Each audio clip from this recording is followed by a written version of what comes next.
Assalamualaikum warahmatullahi wabarakatuh.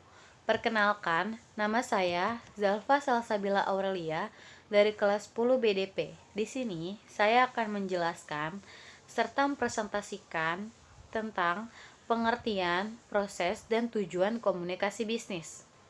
Kita masuk pada slide pertama, yaitu pengertian komunikasi bisnis. Apa sih itu komunikasi bisnis? Komunikasi bisnis menurut para ahli yang pertama yaitu Joko Purwanto. Komunikasi adalah komunikasi yang digunakan dalam dunia bisnis yang mencakup berbagai macam bentuk komunikasi verbal maupun non-verbal. Yang kedua yaitu Riane Aulia. Komunikasi bisnis adalah setiap komunikasi yang digunakan untuk membangun partnership sumber daya intelektual untuk mempromosikan satu gagasan, servis dengan sasaran untuk menciptakan nilai bagi bisnis yang dijalankan. Yang terakhir yaitu menurut Chartis, komunikasi bisnis meliputi pengiriman pesan di antara orang, kelompok kecil, masyarakat, atau dalam satu lingkungan atau lebih dengan tujuan untuk mempengaruhi perilaku di dalam suatu organisasi. Slide selanjutnya kita akan masuk ke dalam tujuan komunikasi bisnis. Apa sih tujuan komunikasi bisnis? Yang pertama yaitu memberi informasi, yang kedua memberi persuasi, dan yang ketiga melakukan kolaborasi. Apa yang dimaksud dengan memberi informasi? Yaitu dalam komunikasi bisnis dengan memberi informasi yang berkaitan dunia bisnis kepada pihak lain. Contoh, misalnya sebuah pusat perbelanjaan memasang tulisan diskon besar-besaran dalam produknya.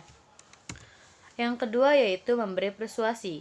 Tujuan kedua komunikasi bisnis adalah memberikan persuasi kepada pihak lain agar apa yang disampaikan dapat dipahami dengan baik dan benar.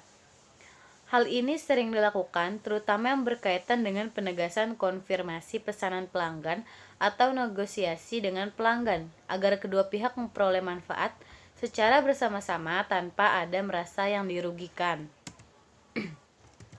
Dan yang ketiga atau yang terakhir yaitu melakukan kolaborasi.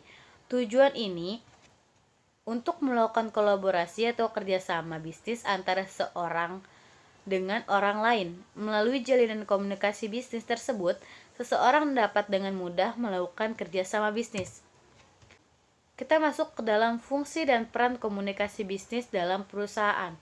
Yang pertama yaitu sebagai kendali, yang kedua untuk memotivasi, yang ketiga sebagai informasi, dan yang keempat sebagai pengungkapan emosional. Perlu kita ketahui, di dalam dunia usaha atau bisnis, komunikasi memiliki peranan yang sangat penting, yakni yang pertama sebagai alat untuk menciptakan kesamaan pengertian semua pihak dalam dunia usaha. Yang kedua itu sebagai alat untuk menggerakkan perbuatan orang lain sebagaimana yang dikehendaki oleh pemberi pesan. Komunikasi dalam dunia usaha atau bisnis dapat dipandang sebagai suatu investasi dalam rangka mencapai tujuan. Kesimpulan pada bab atau materi kali ini yaitu, untuk itulah kita perlu sadari bahwa cara pelaksanaan investasi tersebut akan menentukan sejauh mana tujuan menciptakan kesamaan pendapat dan menggerakkan perbuatan orang lain agar melakukan tindakan sebagaimana yang dikehendaki, agar tujuan mendapatkan laba dapat akan diwujudkan dengan mudah.